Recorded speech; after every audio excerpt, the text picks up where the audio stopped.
নমস্কার বন্ধুরা, আজকে আমি রাষ্ট্র ও রাষ্ট্র সংজ্ঞা বৈশিষ্ট্যর ওপরে রাষ্ট্রর বৈশিষ্ট্য বা উপাদান এই সম্পর্কে কিন্তু আলোচনা করব। অধ্যাপক গার্ডনার প্রদত্ত যে সংজ্ঞাটি গতকালকে আমি আলোচনা করেছিলাম, তোমরা গতকালকের ভিডিওটা দেখলে তুমি বুঝতে পারবে সমস্ত বিজ্ঞানীরা যে তাদের সংজ্ঞা দিয়েছেন। সেখানে গার্ডনার বলেছিলেন যে রাষ্ট্র কিন্তু রাষ্ট্রবিজ্ঞান শাসনতান্ত্রিক আইনের ধারণা অনুসারে রাষ্ট্র হলো অল্প বিস্তর বহু সংখ্যক ব্যক্তি নিয়ে গঠিত এমন একটি জনসমাজ যা নির্দিষ্ট ভূখণ্ডে স্থায়ীভাবে বসবাস করে, যা বহিঃশক্তি নিয়ন্ত্রণ থেকে সম্পূর্ণ বা প্রায় সম্পূর্ণ মুক্ত, যারা একটি সুসংগঠিত শাসন ব্যবস্থা আছে, যে শাসন ব্যবস্থার প্রতি অধিবাসীদের অধিকাংশ স্বভাবগত আনুগত্য প্রদর্শন করে। এই যে সংজ্ঞাটির উপর ভিত্তি করে মূল উপাদানের পরিচয় পাওয়া যায়। এই মূল উপাদান কিন্তু 5টি ভাগে বিভক্ত। একটা জনসমষ্টি, যেখানে তোমার বহু সংখ্যক মানুষ থাকে, নির্দিষ্ট ভূখণ্ড, 3 নম্বর সুসংগঠিত সরকার, 4 নম্বর সার্বভৌমত্ব এবং 5 নম্বর হচ্ছে স্থায়িত্ব। এই 5টা যে উপাদান, এটার জন্যই কিন্তু রাষ্ট্র সৃষ্টি হয়। আর এই 5টি উপাদানের বৈশিষ্ট্যে সমবেত উপস্থিতির ফলেই রাষ্ট্র বা রাষ্ট্রের পরিচয় প্রত্যেকটি রাষ্ট্র গঠনের পক্ষে অপরিহার্য। কোনো একটিকে বাদ দিয়ে কিন্তু এই রাষ্ট্র কিন্তু সৃষ্টি হতে পারবে না। তবে রাষ্ট্র গঠনের ক্ষেত্রে উপাদানগুলি প্রকৃতিগত প্রকারভেদ করা যেতে পারে। রাষ্ট্রের যে বাস্তব অস্তিত্ব, প্রথম 2টি উপাদান অর্থাৎ জনসমষ্টি ও নির্দিষ্ট ভূখণ্ডের উপস্থিতি উপর নির্ভরশীল। অপরদিকে রাষ্ট্রের প্রকৃতিগত অস্তিত্বের ভিত্তিতে হলো যেটা নাকি আমাদের স্বরূপ ফুটে ওঠে সরকারের মধ্য দিয়ে এবং সার্বভৌমত্বর মধ্য দিয়ে। আর রাষ্ট্র সম্পর্কিত ধারণাকে পরিস্পুষ্ট করার জন্য রাষ্ট্রের উপাদানগুলি সম্পর্কে বিস্তৃতভাবে আলোচনা করা কিন্তু অবশ্যই দরকার। আর রাষ্ট্রের স্থায়িত্ব যদি না থাকে, সেখানে কিন্তু সেই রাষ্ট্র আজকে হলো কালকে চলে গেল, সেটা তো সম্ভব না, কিংবা তাকে তো আমরা রাষ্ট্র বলবো না। তাই আমরা এগুলো সম্বন্ধে ডিটেলসভাবে জানছি। এবার দেখো, জনসমষ্টি। রাষ্ট্র একটি মানবিক প্রতিষ্ঠান। মানুষের জন্যই রাষ্ট্র, তাই জনসমষ্টিকে বাদ দিয়ে রাষ্ট্র কল্পনা করা কিন্তু যায় না। জনহীন কোনো অঞ্চলে রাষ্ট্র সৃষ্টি হতে পারে না।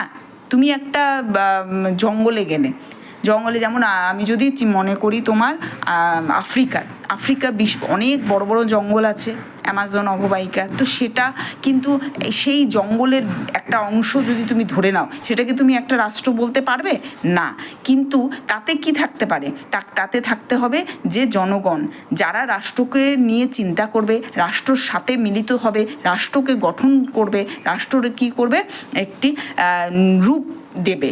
রাষ্ট্রের মধ্যে বসবাসকারী ব্যক্তিবর্গকে নিয়েই কিন্তু রাষ্ট্রটা গঠিত হয়। জনসমষ্টির কিন্তু শ্রেণীবিভাগ আছে: পূর্ণ নাগরিক, অসম্পূর্ণ নাগরিক, বিদেশি, আবার প্রজা। পূর্ণ নাগরিক কারা? আমরা, যারা ভোটাধিকার আছে আমাদের, আমরা ভোট দিয়ে থাকি, কিছুদিন আগে আমরা ভোট দিলাম।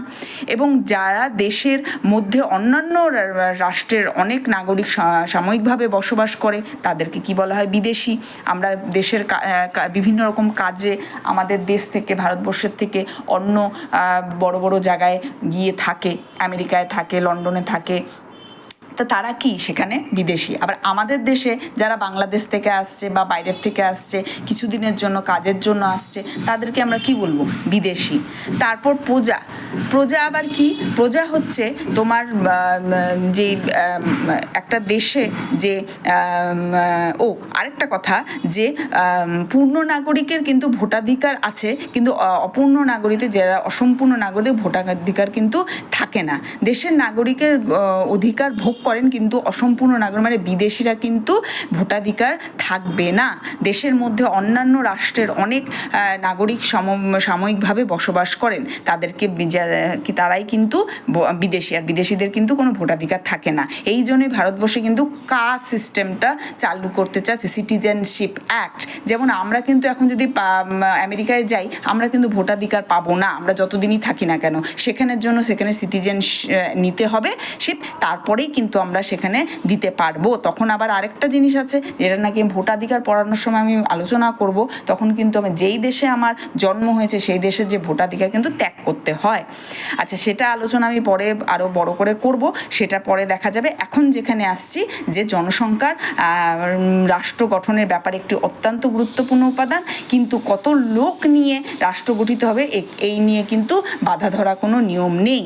প্রাচীনকালে গ্রিক রোমান দার্শনিকগণ রাষ্ট্র গঠিত হবে এই বিষয়ে কোনো কিন্তু সঠিক যে জনসংখ্যা সেটা কিন্তু বলেননি, এবং যত বেশি জনসংখ্যা হবে শাসন কার্যে অসুবিধা দেখা দিবে, এটা কিন্তু গ্রিক ও রোমান দার্শনিকরা মনে করতেন। আবার খুব কম হলে রাষ্ট্র স্বয়ংসম্পূর্ণ হতে পারবে না। ব্যবসা বাণিজ্য, কৃষিকাজ, শিল্প, এগুলো কিন্তু সবাই যদি, সব ধরনের মানুষ যদি না থাকে, তাহলে একটা রাষ্ট্র কিন্তু কি হয়, উন্নতির শিখরে পৌঁছাতে পারে না।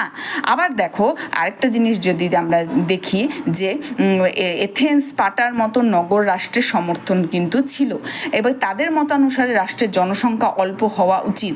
প্লেটোর মতানুসারে রাষ্ট্রের জনসংখ্যা হবে 5,000-এর মতন। আর অ্যারিস্টটল, রুশো প্রমুখ দার্শনিক জনসংখ্যার সীমা নির্ধারণের কথা বলেছেন। এবার রুশোর মতানুসারে রাষ্ট্রের ভূখণ্ডে ও জনসংখ্যার আয়তনের মধ্যে একটা কাম্য অনুপাত থাকা দরকার। অষ্টাদশ শতাব্দীতে ফরাসি দার্শনিক রুশো সুপারিশ করেছিলেন যে আদর্শ রাষ্ট্রের জনসংখ্যা 10,000-এর বেশি হওয়া উচিত নয়। এবার তখন আমি রাষ্ট্রবিজ্ঞানের সংজ্ঞা আলোচনা করানোর সময় আমি বলেছিলাম যে এই রাষ্ট্রবিজ্ঞানীগণ তারা তাদের সময়, সেই সময়কার চিন্তাধারা নিয়েই কিন্তু তাদের আলোচনা, তাদের চিন্তা চেতনা কিন্তু প্রকাশ করেছেন। সেই সময় যতটুকুনি রাষ্ট্র ব্যবস্থার উপযুক্ত ছিল ততটুকুনির ওপরেই তারা কিন্তু ডিটেলস দিয়েছেন।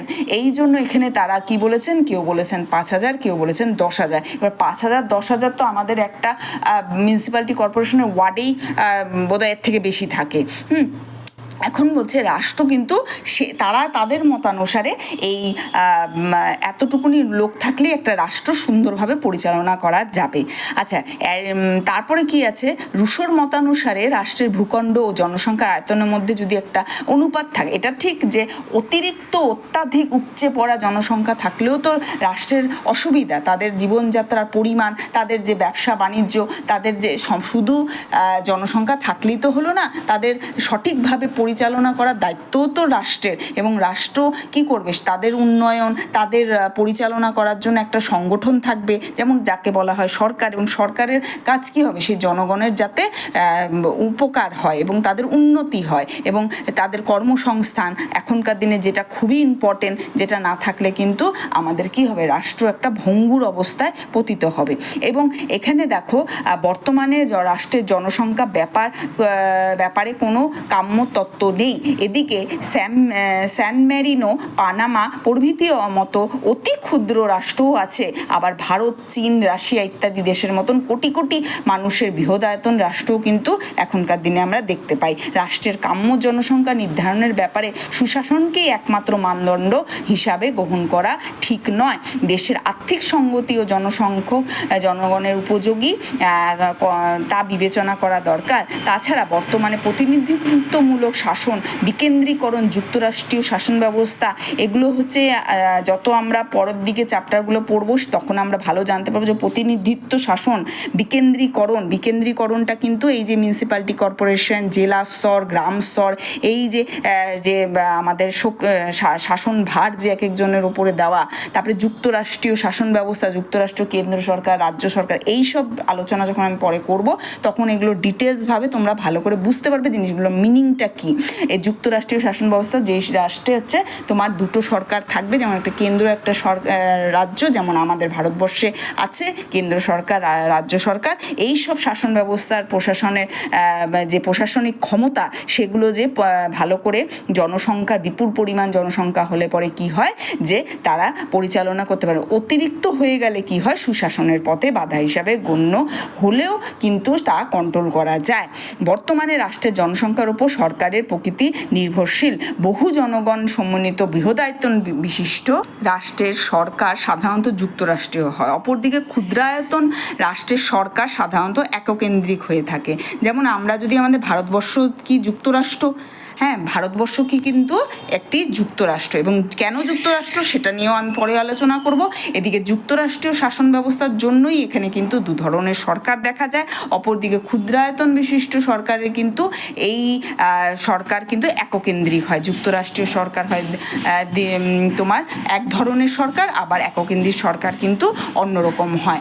আচ্ছা, চীন কিন্তু বিশাল দেশ, বিশাল জনসংখ্যা, কিন্তু তাতে কিন্তু আমরা যুক্তরাষ্ট্রীয় শাসন ব্যবস্থা দেখি না।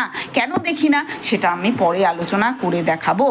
অনেকের মতে রাষ্ট্রের শক্তি সামর্থ্য জনসমষ্টির গুণাগুণের উপর বহুলাংশে নির্ভরশীল। আনুপাতিক বিচারে কর্মক্ষম জনগণের সংখ্যা বেশি হলে সেই রাষ্ট্রের শক্তি সামর্থ্য বেশি হবে। আবার জনগণের শিক্ষাগত মান, বৃত্তি, পেশা, সাম্প্রদায়িক সম্প্রতি, জাতীয় সংহতি প্রভৃতি বিষয়গুলোকে কেউ অস্বীকার করা যায় না। অনেকের মতানুসারে দেশের প্রাকৃতিক যে সম্পদ যথাযথ ব্যবহার, উপযুক্ত সামরিক শক্তি, দেশের সম্পদ, অর্থনীতির অগ্রগতি, তারপর পরিপ্রেক্ষিতে বৃহৎ জনসংখ্যাই কাম্য। তবে সঙ্গে সঙ্গে দেশের সম্পদ সামগ্রীর পরিমাণ বিবেচনা করা দরকার। যাই হোক, এই বিষয়ে কোনো সর্বমত সিদ্ধান্তে উপনীত হওয়া সম্ভব নয়। এ কারণে অধ্যাপক গার্নার অল্প বিস্তর বহু সংখ্যক কথাটি কিন্তু ব্যবহার করেছিলেন তার সংজ্ঞায়। এখন আমি একটা কথা তোমাদের বলছি যে জনসংখ্যা শুধু থাকলেই তো হবে না, জনসংখ্যার কিন্তু সঠিকভাবে পরিচালনাও করতে হবে।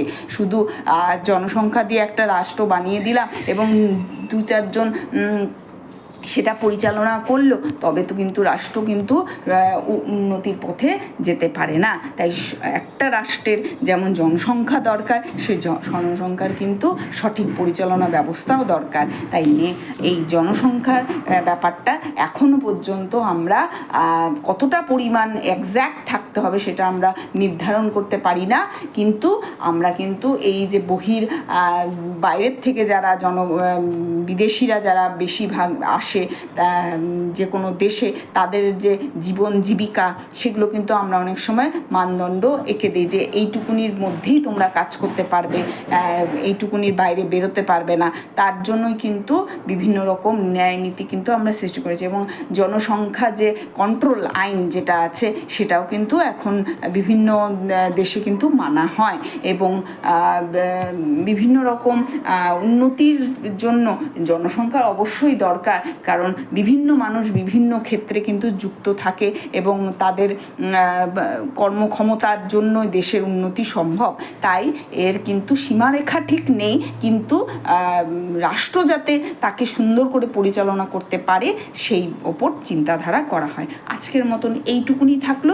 নেক্সট দিন আমি নির্দিষ্ট ভূখণ্ড, সরকার, শাসন ব্যবস্থা, সার্বভৌমত্ব সম্পর্কে আলোচনা করব। ধন্যবাদ।